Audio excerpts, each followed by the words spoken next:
स्थानीय पौने जो होती है यह सीमित भौगोलिक लघु भौगोलिक प्रदेशों में कुछ दिनों के लिए प्रवाहित होती हैं।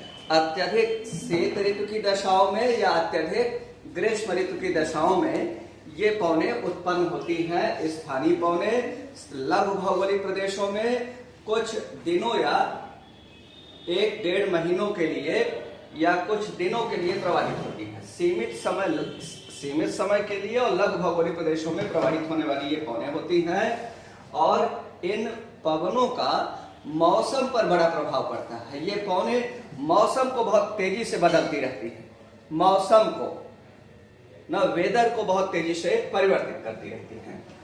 ये पौने मुख्य रूप से 2 प्रकार की होती हैं, गर्म पौने और शीतल पौने। आपके एग्जाम में यही ज्यादा आता है। जो ज्यादा गर्म होती है, अत्यधिक गर्म होती है, उन्हें हम लोग तप्त भी कह सकते हैं। तप्त, हॉट विंड्स तप्त पौने भी कह सकते हैं। तो तप्त पौने, गर्म पौने, हॉट विंड्स, वार्म विंड्स और कोल्ड विंड्स, तो 3 वर्गों में वर्गीकृत कर सकते हैं। लेकिन सामान्य स्तर पर वार्म विंड्स और cold winds, warm local winds और कोल्ड लोकल विंड्स, 2 तरह से, गर्म स्थानीय पौने और शीतल स्थानीय पौने। आपकी परीक्षाओं में भी यही आ जाता है। 4 लोकल विंड्स का नाम दे दिया और पूछ लिया 3 उसमें कोल्ड विंड्स दे दिया, 1 वार्म विंड है, पूछ लिया कौन सी वार्म विंड है। या 4 दे दिया वार्म विंड, 3 दे दिया वार्म विंड्स और 1 दे दिया कोल्ड विंड दे दिया और पूछा कि कौन सी इसमें से कोल्ड विंड है ना, कौन सी शीतल पवन है। ऐसे भी प्रश्न आते हैं। दूसरा इस पर प्रश्न ऐसे आ जाते हैं कि एक तरफ लोकल विंड्स दे दिया, दूसरी तरफ प्रभावित स्थान दे दिया और मैच द फॉलोइंग कर दिया, मैच कराने के लिए दे दिया। या तीसरे इस पर मुख्य परीक्षा में सीधे प्रश्न आ जाता है कि स्थानीय पौने क्या होती हैं। जैसे आईएएस की मुख्य परीक्षा में प्रश्न आ चुका है कि स्थानीय पौने क्या होती है, किन्हीं 4 स्थानीय पौनों की संक्षिप्त व्याख्या कीजिए ना, तो ऐसे भी प्रश्न आ जाता है। या कैसे 2 स्थानीय पौनों का, जैसे 100 वर्ड्स की मुख्य परीक्षा में प्रश्न आ रहे हैं, तो क्या हो सकता है, किन्हीं भी 2 पौनों लोकल विंड्स को दे दिया और कहा कि इन दोनों लोकल विंड्स के बारे में आप लिखिए। तो हम लोग बात कर रहे हैं इसके बारे में। सबसे पहले देखिए, हम लोग बात कर रहे हैं, ये ब्लिजर्ड है। ब्लिजर्ड का प्रभावित क्षेत्र आप देख रहे हैं, जो टुंड्रा प्रदेश है, कनाडा का टुंड्रा प्रदेश और ग्रीनलैंड, तो पूरा टुंड्रा प्रदेश में ही आ रहा है। ग्रीनलैंड और कनाडा के टुंड्रा प्रदेशों में शीत ऋतु में हिमझंझा के रूप में प्रवाहित होने वाली स्थानीय पवनों को ब्लिजर्ड कहा जाता है। ब्लिजर्ड, इसको याद रखना बहुत आसान है। बी छुपा लीजिए, लिजर्ड हो गया। स्पेलिंग बी छुपा लेंगे तो लिजर्ड हो गया, बी को साइलेंट कर लेंगे, लिजर्ड बन गया। जैसे लिजर्ड छिपकली क्या होती है, दीवार से ऊपर से नीचे आती है, नीचे से ऊपर जाती है। ऐसे ही देखिए ऊपर अर्थात उत्तर दिशा में ये कनाडा का जो टुंड्रा प्रदेश है, ग्रीनलैंड का टुंड्रा प्रदेश है, वहां पर जो हिमझंझा बहती है उसे ब्लिजर्ड कहते हैं। और उसी तरह से यहाँ पर अंटार्कटिका महाद्वीप पर भी जो हिमझंझा बहती है उसे ब्लिजर्ड कहते हैं। यह अत्यधिक शीतल पवने होती हैं और हिम के कणों से युक्त होती है। स्नो लेडन विंड्स होती है। हिम के रौं से युक्त अत्यधिक शीतल पवनों को या हिमझंझावातों को कनाडा के टुंड्रा प्रदेश में, ग्रीनलैंड में और कहां पर बोलिए, अंटार्कटिका। आप लोग भी बोला करिए बीच में, अंटार्कटिका में क्या कहते हैं, ब्लिजर्ड कहते हैं। इसके अलावा ब्लिजर्ड जैसी पौने जो ब्रिटेन में ब्रिटिश आइसल्स पर प्रवाहित होती है शीत ऋतु में, हिम के कणों से युक्त अत्यधिक शीतल, चिल्ड जिसे कहते हैं ना, चिल्ड ना, वेरी कोल्ड के लिए चिल्ड, जो चिल्ड विंड होती है ब्रिटिश आइसल्स पर विंटर सीजन में ब्लो करती है और हिम के कणों से युक्त होती है, उन्हें कहते हैं हेल्म विंड कहते हैं। और इसी तरह की पौने जो एशियाई टुंड्रा, जो यूरोपीय टुंड्रा में प्रवाहित होती हैं, किस तरह की, ब्लिजर्ड जैसी पौने, ब्लिजर्ड सदृश पौने, ब्लिजर्ड जैसी पौने जो यूरोपीय टुंड्रा में शीत ऋतु में प्रवाहित होती हैं, उन्हें पुर्गा कहते हैं। पुर्गा भी हिमझंझा से युक्त होती हैं और शीत ऋतु में यूरोप के टुंड्रा प्रदेश में प्रवाहित होती हैं। स्थानीय पौने हैं। और व्हाइट बोरान या केवल बोरान, व्हाइट बोरान या केवल बोरान कहाँ प्रवाहित होती है? रूस के साइबेरिया प्रदेश में। रूस का वह टुंड्रा प्रदेश जो एशिया में पड़ता है, यूराल पर्वत हो गया रूस का, इधर एशिया और यूराल पर्वत के पूर्व में एशिया, पश्चिम में यूरोप। तो जो रूस का टुंड्रा प्रदेश है उसी को साइबेरिया प्रदेश कहते हैं। रूस का वह टुंड्रा प्रदेश जो एशिया में पड़ता है। हाँ, ये पूरी बात ये हुई कि रूस का वह टुंड्रा प्रदेश जो एशिया में पड़ रहा है उसे साइबेरिया कहते हैं। तो साइबेरिया प्रदेश में शीत ऋतु में हिम के कणों से युक्त वेरी चिल्ड विंड जो प्रवाहित होती है, अति शीतल पवनें जो प्रवाहित होती है, लहर की तरह जो प्रवाहित होती है, हिम झंझा की तरह जो प्रवाहित होती है, उन्हें कहते हैं बोरान या व्हाइट बोरान। जनरली कुछ विद्वानों ने यह कहा है कि यूरेशिया, पूरे यूरोप और एशिया दोनों के टुंड्रा प्रदेश में जो प्रवाहित हिम झंझा है उसे पुर्गा और व्हाइट बोरान दोनों कहते हैं। पुर्गा तब कहेंगे जब उसमें हिम के रवे कम होंगे, स्नो पार्टिकल्स कम होंगे, तब पुर्गा कहेंगे, और स्नो पार्टिकल्स जब ज्यादा हो जाएंगे तो उसे बोरान या व्हाइट बोरान कहेंगे। ऐसे भी कुछ विद्वानों की अवधारणा है, लेकिन ज्यादा जगहों पर ज्यादा लोगों ने यह माना है कि जो यूरोप का टुंड्रा प्रदेश है वहां पर हिमझंझा को पुर्गा कहेंगे, और जो एशिया का टुंड्रा प्रदेश है, रूस का साइबेरिया प्रदेश है, वहां पर हिमझंझा को व्हाइट बोरान या बोरान कहेंगे। अब शीतल पवनों की हम लोग बात कर रहे हैं। यहाँ पर आप देखिए क्या है कि जो आंग्ल अमेरिका का मतलब क्या हो गया? आंग्ल अमेरिका का मतलब हो गया यूएसए और कनाडा। यूएसए कनाडा को आंग्ल अमेरिका, और उसके दक्षिण का जो भाग है जहां पर लैटिन भाषा परिवार की भाषाएं बोली जाती हैं उसे लैटिन अमेरिका। और आंग्ल अमेरिका प्लस लैटिन अमेरिका मिलकर के क्या बन जाता है? पैन अमेरिका बन जाता है। ब्लिजर्ड का जब विस्तार शीत ऋतु में, जब ब्लिजर्ड बहुत प्रचंड होती है तो इसका विस्तार कनाडा के केवल टुंड्रा प्रदेश तक नहीं रह पाता है, बल्कि यह आंग्ल अमेरिका के आंतरिक भागों में प्रवाहित होते हुए जो ब्लिजर्ड है वो आंग्ल अमेरिका के, लेकिन नाम वहां बदल जाएगा। जब ब्लिजर्ड का विस्तार हो जाता है आंग्ल अमेरिका के मध्यवर्ती मैदानों में और यूएसए के, संयुक्त राज्य अमेरिका के दक्षिणी प्रांतों में, तब इसका नाम नार्दर हो जाता है। नार्दर जो आंग्ल अमेरिका के मध्यवर्ती मैदान और यूएसए के दक्षिणी प्रांतों में प्रवाहित होने वाली शीतल स्थानीय पवन नार्दर है, वह वास्तव में क्या है? ब्लिजर्ड का ही दक्षिणी विस्तार होता है। लेकिन ब्लिजर्ड की अपेक्षा गर्म होती है, कम शीतल होती है, ब्लिजर्ड की अपेक्षा कम शीतल होती है, नाम बदल जाता है नार्दर। अब देखिए क्या है, जब जून के महीने में जब कर्क रेखा पर सूर्य की किरणें लंबवत आपतित होती हैं, उस समय उत्तरी गोलार्ध में ग्रीष्म ऋतु रहता है और दक्षिणी गोलार्ध में शीत ऋतु रहता है। उस समय ब्राजील में कड़ाके की ठंड पड़ रही होती है, और जो एंडीज पर्वत श्रृंखला है वहां से शीतलहर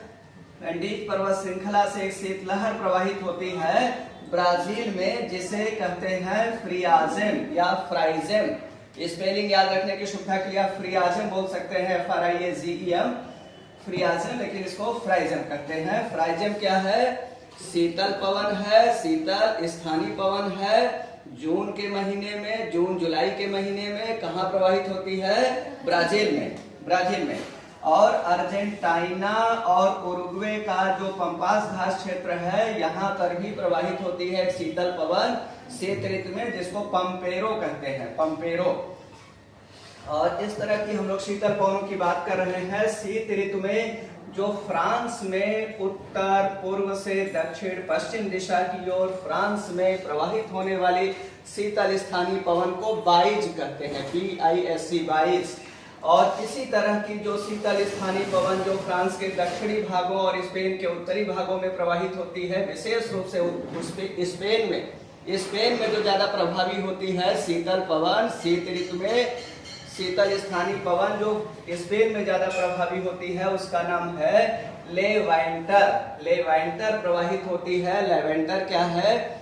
दक्षिणी फ्रांस और स्पेन में प्रवाहित होने वाली शीतल स्थानीय पवन जो शीत ऋतु में प्रवाहित होती है।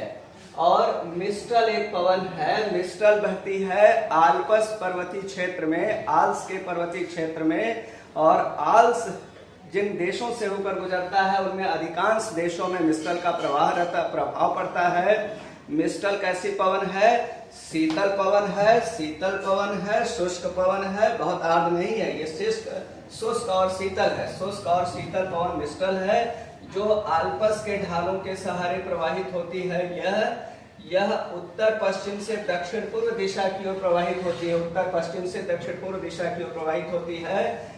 यह फ्रांस को भी प्रभावित करती है, स्पेन को प्रभावित करती है, इटली के उत्तरी भागों को प्रभावित करती है और स्विट्जरलैंड को भी कुछ प्रभावित करती है। जो मिस्ट्रल पवन है, शीतल पवन है, शुष्क पवन है, बहुत तीव्र झोंके के रूप में प्रवाहित होती है। तीव्र झोंके के रूप में मिस्ट्रल प्रवाहित होती है, झोंके के रूप में प्रवाहित होती है मिस्ट्रल का जो वेग होता है वो 56 से 65, आप याद रखने की सुविधा के लिए कह सकते हैं 56 kilometre per hour, 56 kilometre per hour. और इसी को उलट दीजिए तो 65 किलोमीटर पर आवर, तो 65, 64 ऐसे मिलता है। कभी कभी मिस्ट्रल क्या है कि बर्नौली थ्योरम को फॉलो करती है, जो आपने पढ़ा है कि जल हो या मतलब कोई भी तरल हो, कोई भी फ्लूइड हो, चाहे वह द्रव हो या गैस हो, जब चौड़े पाइप से सकरे पाइप में जाती है तो उसका वेग बढ़ जाता है ना।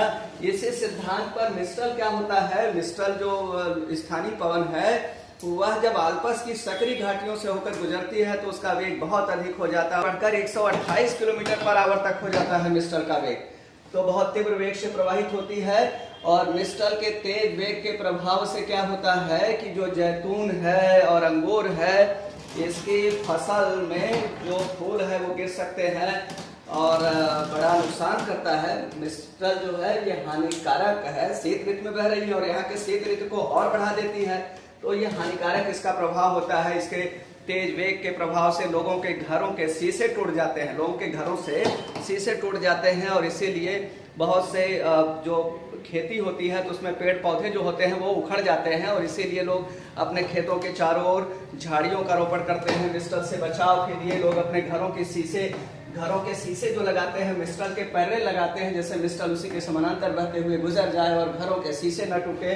तो मिस्ट्रल की ये स्थिति है। और मिस्ट्रल जैसी ही पवन जो एड्रियाटिक सागर के तटवर्ती भागों में प्रवाहित होती है, इटली के उत्तरी भागों में, और एड्रियाटिक सागर के जो तटवर्ती देश हैं, जो युगोस्लाविया से पृथक होकर छोटे छोटे देश बने हैं एड्रियाटिक सागर के तटवर्ती भागों में, यहाँ पर एड्रियाटिक सागर के तटवर्ती भागों में यहाँ पर मिस्ट्रल जैसे ही शीतल पवन प्रवाहित होती है, जिसे बोरा कहते हैं। बोरा क्या है?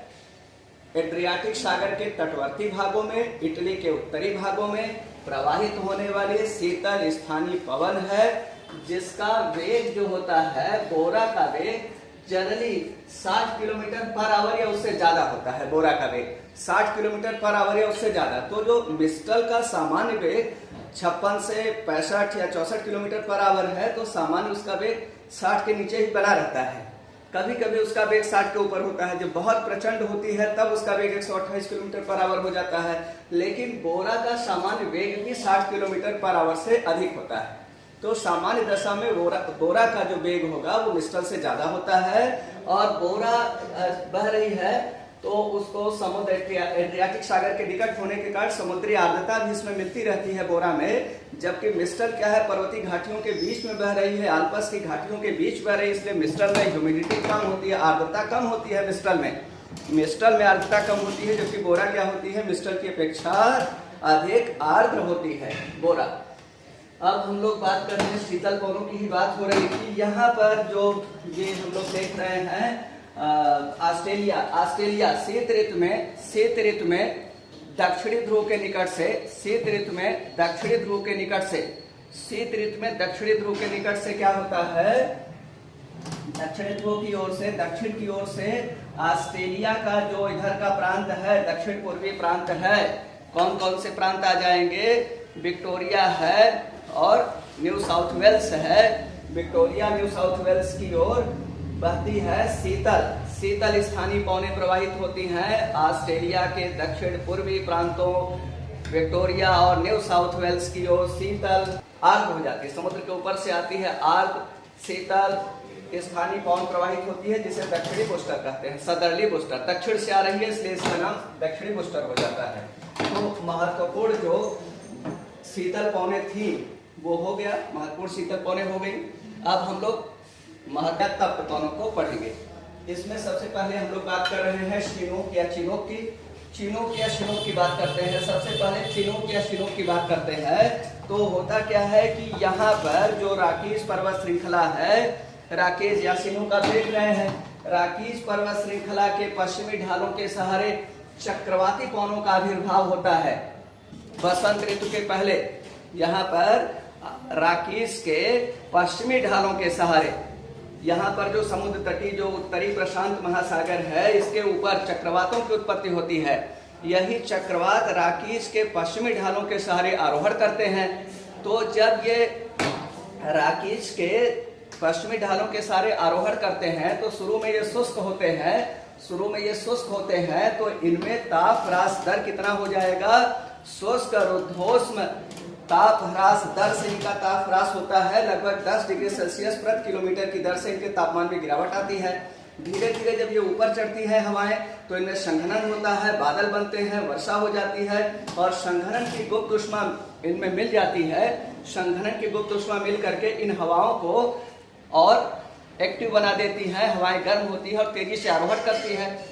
राकीज के पश्चिमी ढाल के सहारे और ऊपर बढ़ती हैं, लेकिन जब और ऊपर बढ़ती हैं तो आर्द्रता अधिक होने के कारण क्या होता है कि इनमें वेट एडियाबैटिक लैप्स रेट से इनका तापमान गिरता है। लगभग 2, 2.5, 3 डिग्री सेल्सियस प्रति किलोमीटर की दर से इनमें तापमान में गिरावट आती है।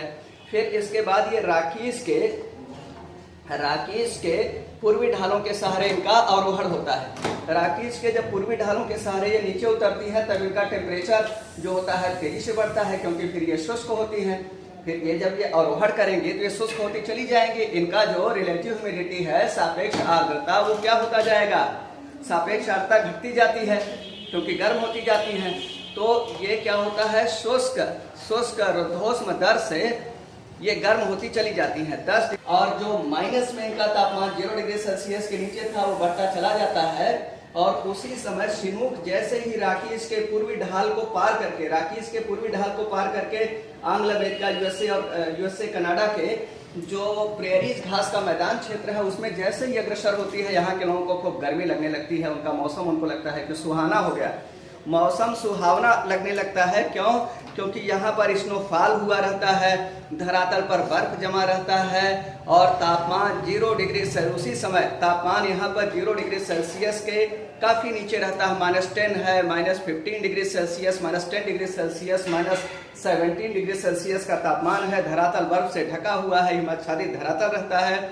उस समय जब 4 डिग्री सेल्सियस की चिनूक आती है, 4 डिग्री सेल्सियस, चिनूक का तापमान भी बहुत नहीं रहता, 4 डिग्री सेल्सियस का चिनूक है या 4.4 डिग्री सेल्सियस की चिनूक आती है, तो यहाँ के लोगों को मौसम सुहावना लगने लगता है। और ये 4 डिग्री सेल्सियस की चिनूक या कभी 2 डिग्री सेल्सियस की भी है तो, या 1.1 डिग्री सेल्सियस की भी चिनूक है, 34 डिग्री फ़ारेनहाइट या 1.1 डिग्री सेल्सियस की भी चिनूक जब आती है तो 0 डिग्री सेल्सियस का जो नीचे का तापमान है उसको बढ़ा देती है। और यहाँ पर जो प्रेरीज घास के मैदान में जो बर्फ जमी रहती है वो बर्फ पिघलने लगती है। और इसीलिए यहाँ के लोगों ने अपनी भाषा में इसको नाम रखा है चिनूक। ज्यादा लोग इसको चिनूक पढ़ देते हैं, CH को यहाँ श पढ़ते हैं, जैसे CHIC शिक होता है ना, शिक होता है, शीक होता है, इसको सिक कहते हैं। सिक का मतलब मोर stylish and elegant, sick word use किया जाता है।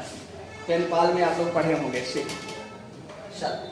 तो क्या होता है कि यहाँ पर इसके चिनूक पवनों के, चिनूक भी बोल सकते हैं, चिनूक या चिनूक के आगमन से यहाँ की बर्फ पिघल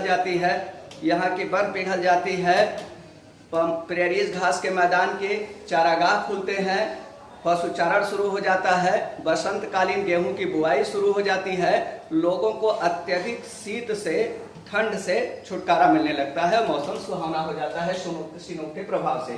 चिनूक जैसी पौने जो चिनूक है, इसी तरह की पौने जो आल्पस है, आल्प्स पर्वत श्रृंखला, यूरोप में आल्प्स पर्वत श्रृंखला के दक्षिणी ढालों से हवाएं कुछ ऊपर उठती है, चक्रवाती हवाएं होती हैं, आल्प्स के दक्षिणी ढालों के सहारे वर्षा करती हैं, और ये जब आल्प्स के और जब वर्षा करेंगी तो क्या होगा, इनकी जो गुप्त उष्मा है वो निकलती है। आप जानते हैं वर्षा के समय वायुमंडल का तापमान बढ़ जाता है और यहाँ की हवाएं फिर तेजी से आरोहण करती हैं और आल्प्स पर्वत श्रृंखला को पार कर जाती हैं। और आल्प्स पर्वत श्रृंखला को पार करके जैसे ही आल्प्स के उत्तरी ढालों के सहारे नीचे उतरती हैं तो अवरोहण के कारण इनके तापमान में क्या होगी, हवाएं जब अवरोहण करेंगी तो क्षोभमंडल में ऊंचाई बढ़ने के साथ तापमान में क्या होता है, गिरावट, और ऊपर से नीचे आएंगे तापमान बढ़ेगा। तो जब आल्प्स के ढालों के सहारे आरोहण कर रही थी तब इनका तापमान घटा, इनमें संघनन हुआ, बादल बना, वर्षा हुई, और वर्षा से जो गुप्त उष्मा निकली उससे इन हवाओं का और आरोहण हो गया और आल्प्स को पार कर गई। आल्प्स को पार करके जैसे ही आल्प्स के दक्षिणी ढालों के सहारे ये आरोहण करती है वैसे ही शुष्क रुद्धोष्म दर से 10 डिग्री सेल्सियस पर किलोमीटर, 10 डिग्री सेल्सियस प्रति किलोमीटर की दर से इनके भी तापमान में वृद्धि होती है, इनका तापमान बढ़ जाता है और ये लगभग 4.4 डिग्री सेल्सियस तक इनका तापमान बढ़ जाता है 24 घंटे में। और ये फान पौने फिर आकर के कहाँ प्रवाहित हो जाती हैं, स्विट्जरलैंड की घाटियों में। स्विट्जरलैंड का जो उत्तरी भाग है वहां तक इनका विस्तार हो जाता है। फान गर्म पौन होती है और इसलिए अंगूर के जो बागान होते हैं, अंगूर की फसल आसानी से पक जाती है। फान के प्रभाव से अंगूर की फसल क्या होती है, अंगूर की फसल आसानी से पकती है और जैतून की फसल भी पकती है। फान बहुत ही लाभदायक यूजफुल लोकल विंड है यूरोप की ना, जो आल्प्स के उत्तरी ढालों के सहारे आरोहण करके स्विट्जरलैंड, फ्रांस के क्षेत्रों में प्रवाहित। इसके बाद इसी तरह से जैसे आपने शिनूक और फान को पढ़ा है उसी तरह की स्थानीय पवन बहती है जापान में, जिसको योमा कहते हैं। योमा कहते हैं जापान का जो हांसो द्वीप है, हांसो सबसे बड़ा द्वीप जापान का क्षेत्रफल की दृष्टि से हांसो है। हांसो द्वीप में यहाँ पर क्या है, पर्वत श्रृंखला है।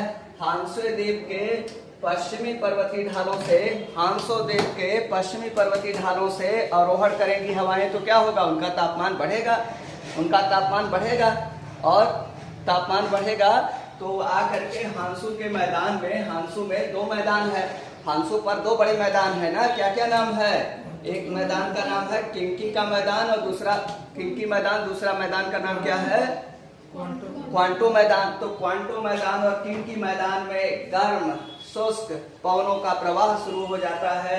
ऐसी गर्म शुष्क स्थानीय पवनों को जापान में योमा के नाम से जाना जाता है। जापान में जो गर्म शुष्क स्थानीय पवन बहती है उसको योमा कहते हैं। ऐसे ही शिनूक भी क्या थी, गर्म और शुष्क स्थानीय पवन है उत्तरी अमेरिका की, और ऐसे ही उत्तरी अमेरिका, यूरोप, उत्तरी अमेरिका का सेंस हो गया कनाडा और यूएसए की। और यहाँ पर फान क्या है, फान भी क्या है, गर्म और शुष्क है, यूरोप में बह रही है, आसपास के उत्तरी ढालों के सारे नीचे उतर करके स्विट्जरलैंड में बह रही है, फ्रांस में बह रही है, जर्मनी तक इसका प्रभाव रहता है। और इसके बाद यहाँ पर जो दक्षिणी आल्प्स है, कहाँ पर, न्यूजीलैंड में, न्यूजीलैंड में दक्षिणी द्वीप, उत्तरी द्वीप। तो जो न्यूजीलैंड का दक्षिणी द्वीप है इसके उत्तरी भाग में पर्वत श्रृंखला है जिसका नाम है दक्षिणी आल्प्स, सदर्न आल्प्स। दक्षिणी आल्प्स के सहारे नीचे उतर करके जो कैंटरबरी घास का मैदान है, न्यूजीलैंड में क्या है, कैंटरबरी ग्रासलैंड। कैंटरबरी ग्रासलैंड में जो प्रवाहित होने वाले शुष्क और गर्म स्थानीय पवन है उसे क्या कहते हैं, पवनों को कहते हैं नॉर्वेस्टर कहते हैं। नॉर्वेस्टर यहाँ पर भी कहते हैं। पश्चिम बंगाल में जो गर्म पवनें प्रवाहित होती हैं, गर्म और शुष्क पवनें पश्चिम बंगाल में ग्रीष्म ऋतु में बहती हैं स्थानीय पवनें, उनको भी काल वैशाखी, उनको भी नॉर्वेस्टर कहते हैं, लेकिन उनका हिंदी काल वैशाखी हो जाएगा। लेकिन यहाँ जो न्यूजीलैंड में नॉर्वेस्टर बह रही है उसको इंग्लिश में भी नॉर्वेस्टर लिखेंगे, हिंदी में भी नॉर्वेस्टर ही लिखेंगे। ऐसा नहीं हिंदी में काल वैशाखी लिख देंगे, हिंदी में नॉर्वेस्टर ही लिखेंगे।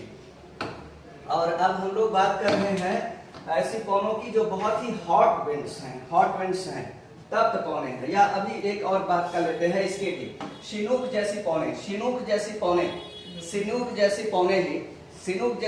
ही एंडीज के पूर्वी ढालों के सहारे नीचे उतरकर अर्जेंटीना और पैटागोनिया पठार पर ग्रीष्म ऋतु में प्रवाहित होती हैं, जिन्हें कहते हैं जोंडा कहते हैं।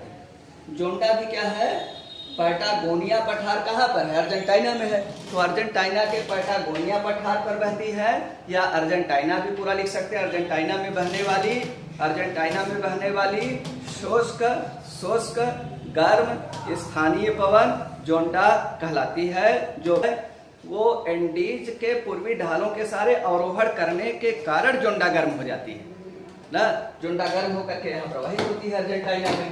अब हम लोग ऐसी पवनों की बात कर रहे हैं जो बहुत ही गर्म है, बहुत ही हॉट है, हॉट विंड्स की बात कर रहे हैं। अभी आपने पढ़ा सिनुक की तुलना किससे कर सकते हैं, शिनूक या चिनूक जैसी पवनें जो यूरोप में बह रही है वो फान हो गई, और जो जापान में बह रही है योमा है, जो बह रही है कहाँ पर, न्यूजीलैंड में नॉर्वेस्टर है, और जो बह रही है अर्जेंटीना में जोंडा है। ये एक जैसी है, ये बहुत हॉट नहीं है, बहुत अति तप्त नहीं, ये गर्म है, शुष्क है ना, गर्म है, शुष्क है। इन सबके शुष्क होने का कारण क्या है, पर्वतीय ढाल के सारे इनका अवरोहण हो रहा है और इनके तापमान में वृद्धि हो रही है ना, ये ऐसी पवनें हैं। अब हम लोग ऐसी पवनों की बात करेंगे जो बहुत ही हॉट है, वेरी वार्म है, मच वार्म, वेरी वार्म नहीं, मच वार्म है या हॉट है, और धूल भरी आंधियों के रूप में प्रवाहित होती है। जैसे उसमें सबसे पहले हम लोग सिरक्को की बात करें। सिरक्को जो पवन है, यहाँ जो है सहारा मरुस्थल, आप जानते हैं सहारा मरुस्थल में लाल रंग की रेत है, रेड कलर की रेत है। तो सहारा मरुस्थल से लाल रंग की रेत को लेकर के भूमध्य सागर को पार करते हुए इटली के मैदान में, भूमध्य सागर को पार करते हुए इटली के मैदान, इटली के वायुमंडल तक पहुंचने वाली जो तप्त धूल भरी आंधी प्रवाहित होती है इटली तक, उसका नाम है सिरक्को। सिरक्को क्या करती है, सहारा मरुस्थल के लाल रंग की रेत को लेकर के इटली के वायुमंडल में सस्पेंड कर देती है, निलंबित कर देती है। और जब इटली में वर्षा होती है, पौने तो होती है शुष्क, सिरक्को क्या है, शुष्क है, लेकिन जब भूमध्य सागर के ऊपर से होकर गुजरती है तो शुष्क है, लेकिन क्या है, तप्त है, वेरी हॉट है। और गर्म पवनों की जलवाष्प धारण करने की क्षमता ज्यादा होती है, शीतल पवनों की जलवाष्प धारण करने की क्षमता कम होती है। तो ये हॉट होने के कारण भूमध्य सागर के ऊपर की आर्द्रता को तेजी से अब्जॉर्ब कर लेती है, और इटली में इसके प्रभाव से वर्षा होती है। और इसके साथ जो सहारा मरुस्थल के लाल रंग के रेत इटली के वायुमंडल में निलंबित रहते हैं, वो सब वर्षा के समय क्या होता है, धरातल पर बिछ जाते हैं, डिपॉजिट हो जाते हैं, निक्षेपित हो जाते हैं, और वर्षा के बाद इटली का धरातल लाल रंग का दिखाई देने लगता है, जिसे हम लोग इटली की रुधिर वर्षा या रक्त वर्षा या इटली की खूनी वर्षा के नाम से जानते हैं।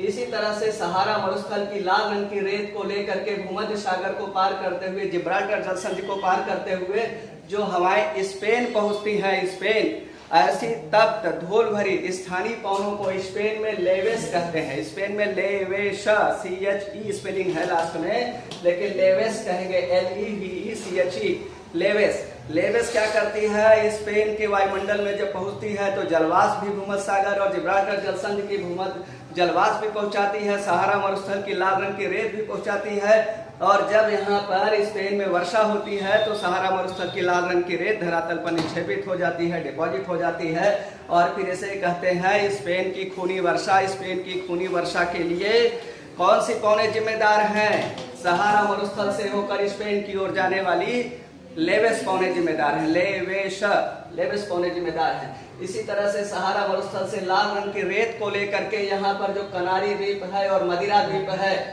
उत्तरी अटलांटिक महासागर में मोरक्को के निकट है स्पेन का कनारी द्वीप, और यहाँ पर मदिरा द्वीप है। तो मदिरा और कनारी द्वीपों की ओर जो हवाएं स्थानीय पवन बहती है, तप्त हवाएं हैं और धूल भरी हवाएं हैं। लाल रंग की रेत को लेकर के प्रवाहित होने वाली हवाओं को लेस्ट कहते हैं। लेस्ट के प्रभाव से क्या होगा, लेस्ट के प्रभाव से कनारी द्वीप और मदिरा द्वीप पर वर्षा होती है। कैसी वर्षा होती है, रुधिर वर्षा यहाँ पर भी होगी लेस्ट के प्रभाव से। और देखिए जो सिरक्को जैसी पवनें जब लीबिया में प्रवाहित होती है तो उसको गिबली कहते हैं। गिबली क्या है, लीबिया में प्रवाहित होने वाली स्थानीय पवन जो हॉट होती है, तप्त होती है, अत्यधिक गर्म होती है और धूल भरी या रेत भरी आंधी होती है, जो ग्रीष्म ऋतु में मई जून के महीने में बहती है लीबिया में, उसे गिबली कहते हैं। और इसी तरह की पवन जो चिली में, जो ट्यूनिशिया में बहती, इसी तरह की पवन जो ट्यूनिशिया में बहती है उसे क्या कहते हैं? चिली कहते हैं। चिली तो यहाँ पर एक देश है, दक्षिण अमेरिका महाद्वीप में एक देश है चिली, और यहाँ पर चिली कह रहे हैं ट्यूनिशिया में प्रवाहित होने वाली स्थानीय पवन को, जिसकी प्रकृति है अत्यधिक गर्म या हॉट और धूल भरी लाल रंग की रेत को लेकर प्रवाहित होने वाली पवन है। इसी तरह की पवन जो बहती है कहाँ पर? इसी तरह की पवन बहती है कहाँ पर? इसी तरह की पवन बहती है मिस्र में, इजिप्ट में, इजिप्ट या मिस्र में इसी तरह की जो पवन बहती है उसे क्या कहते हैं? खमसिन कहते हैं। खमसिन अरबी भाषा का शब्द है जिसका शाब्दिक अर्थ होता है 50 की संख्या। खमसिन का शाब्दिक अर्थ है 50 की संख्या। तो जो खमसिन है तप्त है, धूल भरी है पवन, और यह मिस्र में ग्रीष्म ऋतु में बहने वाली स्थानीय पवन है। यह लगभग 50 दिन तक बहती है, यह लगभग 50 दिन तक बहती है, इसीलिए इसको क्या कहते हैं? खमसिन कहते हैं। और खमसिन का विस्तार जब हो जाता है उत्तरी सूडान की ओर, उत्तरी सूडान की ओर जब खमसिन का विस्तार हो जाता है तो उत्तरी सूडान में तप्त धूल भरी स्थानीय पवनों को हबूब कहते हैं। हबूब, हमने याद करने का तरीका बताया कि हबूब को महबूब पढ़ लीजिए और खमसिन को कमसिन पढ़ लीजिए। तो जैसे आप हिंदी के नॉवेल में पढ़ते हैं ना कमसिन महबूब, तो ऐसे आप कमसिन महबूब याद करेंगे तो आपको याद रहेगा। और इसी तरह की सहारा मरुस्थल से लाल रंग की रेत को लेकर के गिनी की खाड़ी की ओर अग्रसर होने वाली, सहारा मरुस्थल से लाल रंग की रेत को लेकर गिनी की खाड़ी की ओर अग्रसर होने वाली जो धूल भरी या लाल रंग की रेत को लेकर के उड़ने वाली तप्त पवन है उसको कहते हैं हरमाटन। हरमाटन, जैसे हमारे यहाँ अंग्रेजी में डॉक्टर बोलते हैं, हिंदी में वैद्य बोलते हैं, ऐसे गिनी की खाड़ी के तटवर्ती देश के लोगों की जो भाषा है उसमें हरमाटन का लिटरल मीनिंग, शाब्दिक अर्थ डॉक्टर होता ही है।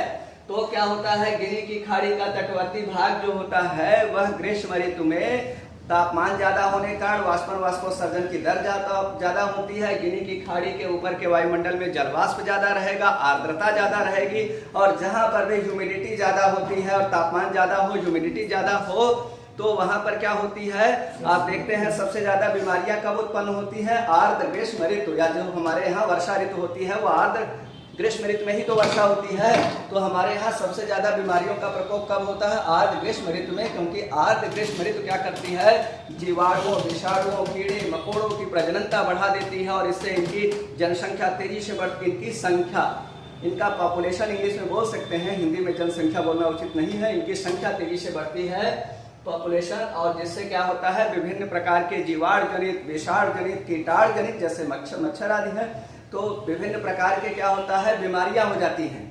तो जब ये हरमाटन आती है, सहारा मरुस्थल से हरमाटन जब गिनी की खाड़ी के ऊपर के वायुमंडल में बहने लगती है तो गिनी की तटवर्ती देशों के ऊपर के वायुमंडल में जो जलवाष्प रहती है, आर्द्रता रहती है, उसको हरमाटन अवशोषित कर लेती है, सोख लेती है, जिससे यहाँ के लोगों को जीवाणु और विषाणु जनित रोगों से छुटकारा मिल जाता है। इसी कारण इन्होंने इसका नाम रखा हरमाटन, अर्थात डॉक्टर इनकी भाषा में। ये भी बहुत प्रबल पवन होती है, हरमाटन भी बहुत प्रबल होती है। बहुत से वृक्षों के तने टूट जाते हैं इसके प्रभाव से, वृक्ष गिर जाते हैं। वृक्षों के तने, इसमें जो रेत होती है उसके घर्षण के कारण अपरदन वृक्षों में हो जाता है, वृक्षों की तने कट जाते हैं इसके प्रभाव से, हरमाटन के प्रभाव से। अब जैसे अब हम लोग बात करें अरब मरुस्थल में, अरब मरुस्थल में जो सबसे एक्सट्रीम दशा है वो क्या है? रब अल खाली, रब अल खाली, अरब मरुस्थल का एकदम आंतरिक भाग रब अल खाली कहा जाता है, जो वनस्पतियों जंतु से विहीन है, जंतु वनस्पतियों की अर्थात बायोडाइवर्सिटी कम है, जैव विविधता कम है, तो यहाँ के लोगों ने नाम रख दिया रब अल खाली। खाली का मतलब क्या है? एम्पटी, अर्थात जीव जंतु बहुत कम है, इसलिए अरब मरुस्थल के आंतरिक भाग को रब अल खाली कहते हैं। तो जो रब अल खाली या अरब मरुस्थल में प्रवाहित होने वाली धूल भरी तप्त पवनें हैं उनको कहते हैं सेमोम। सेमोम क्या है? स्थानीय पवन है, अत्यधिक गर्म होती है, धूल भरी आंधी के रूप में प्रवाहित होती है अरब मरुस्थल में। इसी तरह से जो मेसोपोटामिया है, मेसोपोटामिया या इराक, दजला फरात जो घाटी क्षेत्र है, दजला और फरात की जो घाटी क्षेत्र है उसमें उत्तर पश्चिम से दक्षिण पूर्व दिशा की ओर धूल भरी तप्त पवनें प्रवाहित होती हैं, जिसे कहते हैं सामल। शामल दजला फरात घाटी या मेसोपोटामिया या इराक में ग्रीष्म ऋतु में प्रवाहित होने वाली गर्म धूल भरी स्थानीय पवन है शामल। शामल और शामल जैसी पवन यहाँ पर कजाकिस्तान का मरुस्थल है। कजाकिस्तान में जो गर्म, ये तप्त तो नहीं होती, अत्यधिक गर्म नहीं होती है, क्योंकि आप देखिए लगभग मध्य अक्षांश हो गया, मध्य अक्षांशी क्षेत्र है ना। कजाकिस्तान कहाँ है? कजाकिस्तान कहाँ है? सेंट्रल एशिया में है। तो सेंट्रल एशिया कजाकिस्तान में जो धूल भरी तप्त पवनें प्रवाहित होती हैं ग्रीष्म ऋतु में कजाकिस्तान में, उनको सुखोवे कहते हैं। सुखोवे वही नाम है जो रूस ने अपने हल्के लड़ाकू विमानों के लिए नाम रखा है ना। सुखोवे वही नाम यहाँ पर भी है। कजाकिस्तान में धूल भरी गर्म स्थानीय पवनों को सुखोवे कहते हैं। इनकी दिशा आप देखिए दक्षिण पूर्व से उत्तर पश्चिम है। अब हम लोग बात कर रहे हैं इसी तरह की पवनें जो कालाहारी मरुस्थल से गर्म या तप्त और धूल भरी पवनें जो कालाहारी मरुस्थल से दक्षिण अफ्रीका की ओर बहती है, उन्हें वर्ग कहते हैं। कालाहारी मरुस्थल बहुत सवाना में है ना, और दक्षिण अमेरिका के उत्तरी भाग में भी कालाहारी मरुस्थल का विस्तार है। तो कालाहारी मरुस्थल से दक्षिण अफ्रीका के दक्षिणी भाग की ओर प्रवाहित होने वाली गर्म धूल भरी पवनों को वर्ग कहते हैं। और इसी तरह की पवनें जो उत्तर भारत के विशाल मैदान में प्रवाहित होती है ग्रीष्म ऋतु में, आप जानते ही हैं कि मई के महीने में विशेष रूप से टर्बुलेंट होती हैं, ये विक्षोभित होकर के प्रवाहित होती है।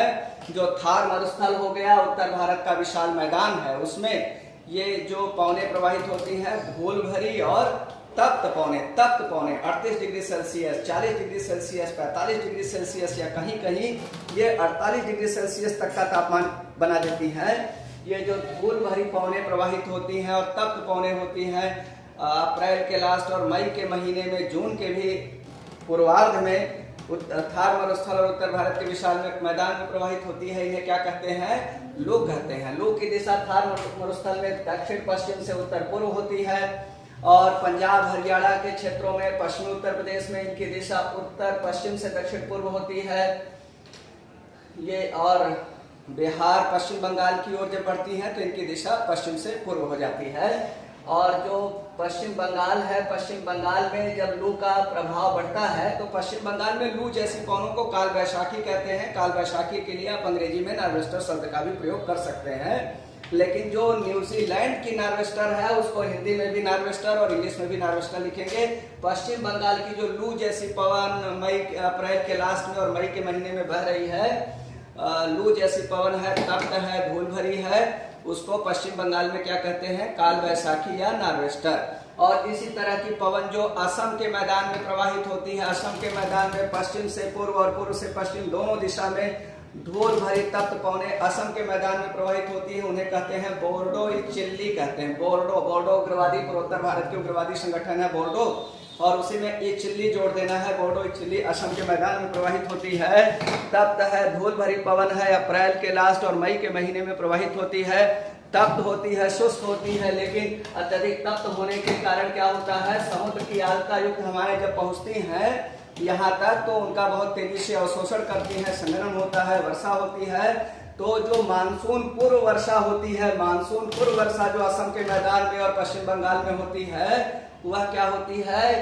यही असम में बोर्डो चिल्ली के प्रभाव से और पश्चिम बंगाल में काल वैशाखी के प्रभाव से वर्षा होती है। इसलिए असम में इस वर्षा को बोर्डो चिल्ली वर्षा कहते हैं और पश्चिम बंगाल में इस वर्षा को काल वैशाखी वर्षा कहते हैं। और असम के मैदान में यह वर्षा मानसून पूर्व वर्षा है, तो धान और चाय की फसल के लिए बहुत महत्वपूर्ण होती है। इसी तरह से पश्चिम बंगाल में जो काल वैशाखी वर्षा है वह धान, जूट और चाय की फसल के लिए बहुत महत्वपूर्ण होती है पश्चिम बंगाल में भी, लेकिन विशेष रूप से धान और जूट की फसल के लिए काल वैशाखी वर्षा ज्यादा महत्वपूर्ण होती है।